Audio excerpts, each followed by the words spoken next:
അയ്യോ അളിയ മുങ്ങിയില്ലല്ലോ. എന്തിനെടുപ്പ് ഈ കുളത്തിൽ കുളിക്കുന്ന സുഖമൊന്നും വേറെ ആളിയാ. പിന്നെ പൂൾ അവിടെ കിടക്കുന്നത് നമ്മുടെ ഈ കുളം ഇവിടെ കിടക്കുന്നത്. പൂള് ജർമ്മനിയിലും കുളം കേരളത്തിലും. കളിയൻ്റെ ഒരു കാര്യം അത് വിട്. കച്ചവടം എങ്ങനെ പോളില്ല? മലയാളികൾക്ക് പിന്നെ അസുഖത്തിന് പഞ്ഞില്ലാത്തതുകൊണ്ട് തിരക്കേടില്ലാണ്ട് പോകണം. എന്നാലും മൊത്തത്തിലൊരു മ്ലാനതയാണല്ലോ അളിയ. സത്യത്തിൽ എനിക്ക് അളിയനെ കാണുമ്പോൾ അസൂയ. അതെന്ത്? ജർമ്മനി എടുത്ത് മക്കളെ ഇംഗ്ലീഷ് മീഡിയത്തിൽ പഠിപ്പിക്കണമെന്ന് വാശി പിടിക്കില്ലല്ലോ. അതില്ല, ഇംഗ്ലീഷ് മീഡിയത്തിൽ പഠിപ്പിക്കണമെന്ന് പറഞ്ഞിട്ട് വാശി പിടിക്കാറില്ല. പക്ഷേ അവരുടെയൊക്കെ വാശി അതുക്കും മേലെ അളിയാ. അതായത് എന്തെങ്കിലും കാരണവശാൽ നമ്മൾ ഉടക്കിയ അപ്പം അതല്ല ഡിവോഴ്സ്. പിന്നെ നമ്മുടെ പേര് കേസായി മൊത്തം സ്വത്ത് അവരുടെ പേര് എഴുതിയും കൊടുക്കണം. പിന്നെ ആയുഷ്കാലം മുഴുവൻ അവരെ നോക്കും വേണം. ഇതൊക്കെ പേടിച്ചിട്ടാ ഞാനും കേരളിയ ഒരു വരാറ്. നല്ല അമ്പലല്ലേ?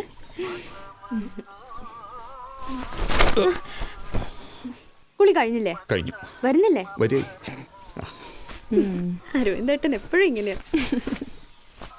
ഈ അമ്പലത്തിൽ പോകാനാണ് ഈ അണിങ്ങി പോയത്. സഹിക്കാൻ അതളിയന് ഭാര്യയെ പേടിയുള്ളതുകൊണ്ടാ. പൈസ തരുന്ന ജർമ്മനിയിലായാലും കോന്തം തന്നെയാണ്. രാമ രാമ രാമ രാമ രാമ രാമ പാഹിമ രാമ രാമ രാമ രാമ രാമ രാമ പാഹിമ ഹലോ, ആ ട്രീസ പറയൂ. ഇല്ല, ഞങ്ങള് നാട്ടിലാ. ഓ, ഡേറ്റ് വന്നോ? വെള്ളിയാഴ്ചയോ? ഓ ശരി, താങ്ക് യു. ഞങ്ങൾ നാളെ തന്നെ എത്തും. ശരി ട്രീസ, ബൈ. എന്താ മോളെ? ഹോളി സെയിൻസിന് ഇന്റർവ്യൂവിന്റെ ഡേറ്റ് വന്നു, മനുവിന്റെ അഡ്മിഷന്. ഞാൻ പേടിച്ചിരിക്കായിരുന്നു അച്ഛാ, ഇനി അങ്ങനെ അവര് വിളിക്കില്ലെന്ന്. എന്താ മോളെ അവർ ഇന്റർവ്യൂവിന് ചോദിക്കുക?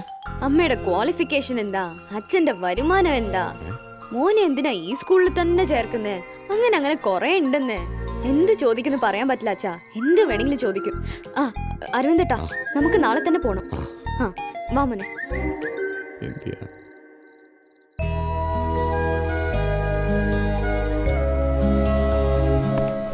ശരി, ബൈ.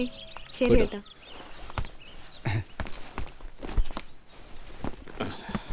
ഓക്കെ അളിയ, അപ്പൊ കാണാം. ശരി അളിയ, കാണാം. ശരി. ബൈ. മോൻ നന്നായി പഠിക്കണം കേട്ടോ.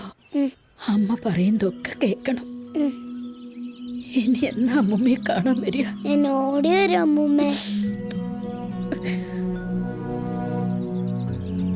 അപ്പൂപ്പൻ അങ്ങോട്ട് വരാട്ടോ കാണാൻ.